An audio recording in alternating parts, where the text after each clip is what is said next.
What's up guys, Mr. Scanlon here, and in this video we're going to be talking about 3D animation and 3D layers in After Effects. So just starting off with the last project from that last tutorial. If you don't have it or don't have something like it, that's fine. Just go ahead and throw some layers in here real quick. We're not going to be doing too much with just this stuff specifically, but I'm going to use this just because we have it up from the last one, and because it is a nice way to kind of exemplify this.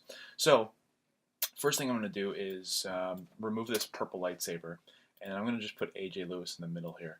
Now what we're going to try and do is we're going to try and make an interesting effect with AJ Lewis here on top of this Lewis background. Now what we have to do is, in order to get started with 3D, we have to go up here to Layer, New, and Camera. Now I mentioned before that in order to use this camera you need to be doing something with 3D layers. What you want to do is, instead of having a custom preset, just go to 80 millimeters. I usually use 80 millimeters, but you're free to use whatever you want. I prefer just using that. Go ahead and hit OK. If you get that message, don't worry about it. Now nothing should change on here, but if you go to this toggle switches and modes button down here, go ahead and click that. You're going to notice it flips over to these icons right here. And what you want to do is go to the AJ Lewis or whatever layer you have on top and click this 3D layer icon right here, this one. Alright, so something happened here. If we go to our transform, you'll notice that there's a few more attributes down here. There's an X, Y, and Z rotation. There's now a third attribute onto the orientation, scale, position, and anchor point. And if you notice inside here, before we were able to move on the x-axis, we were able to move on the y-axis, so in other words, we were able to move anywhere in 2D space. Now we have this blue axis right here, the z-axis, which means we can move into z-space. So we can go in and out of z-space. Now, right off the bat, you're probably wondering why would I use z-space, since, to get that same effect we were just showing, I could just go like this with my scaling and get kind of the same idea out of it. Here's how we use it basically. We need to use this camera tool to move AJ in 3D space. So what we have to do is, because we have a camera applied, we can now use this camera tool up here. All we have to do is click and hold this until and then go to this orbit camera tool. So now that we have that selected, if you click and drag in here, you'll notice that AJ Lewis is starting to move in 3D space. He's turning on that y-axis of his, but you can pretty much move him any way you want, and he becomes like a 2D layer that you can kind of manipulate, which is kind of cool. You'll also notice that this background, this Lewis background, isn't moving at all, and that's because we haven't set that to 3D yet. Now go ahead and click on that 3D part too. Now if you notice this time when we click and drag in here, both of them move. Both AJ and the background move together. You'll notice that they're kind of stapled together, almost like they're paper right there. One cool thing you can do is, if you take AJ here, to get the same, it's almost the same effect as if you were to just put him on the lower layer.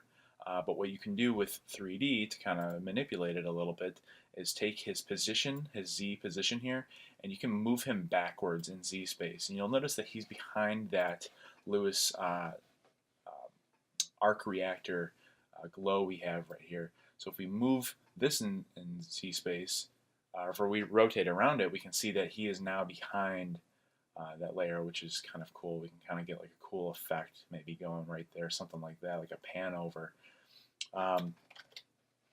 Another thing we can do is we can drag him to the front now, and we can move him over the layer like this.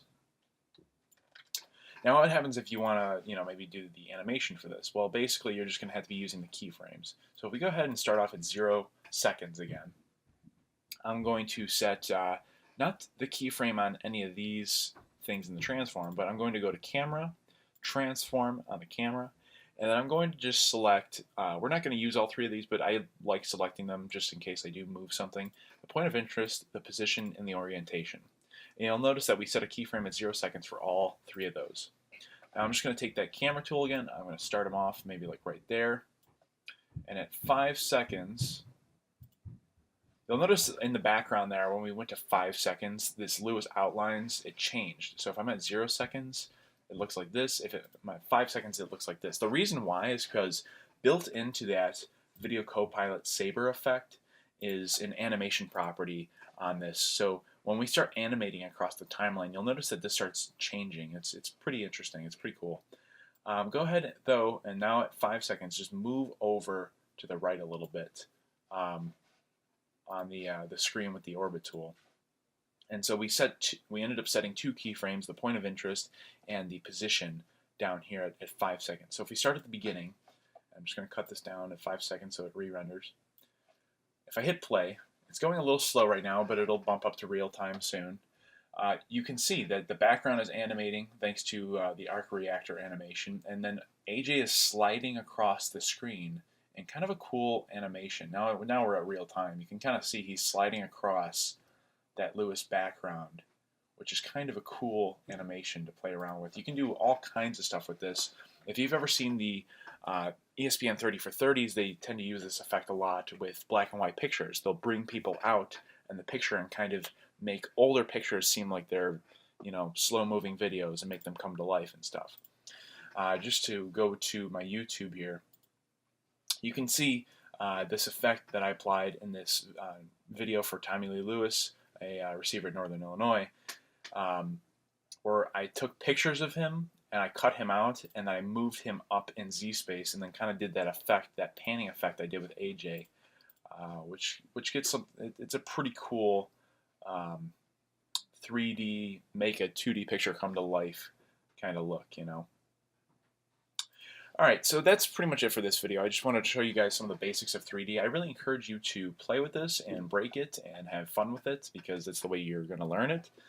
And I'll see you in the next video when we do something else really cool and interesting. Goodbye.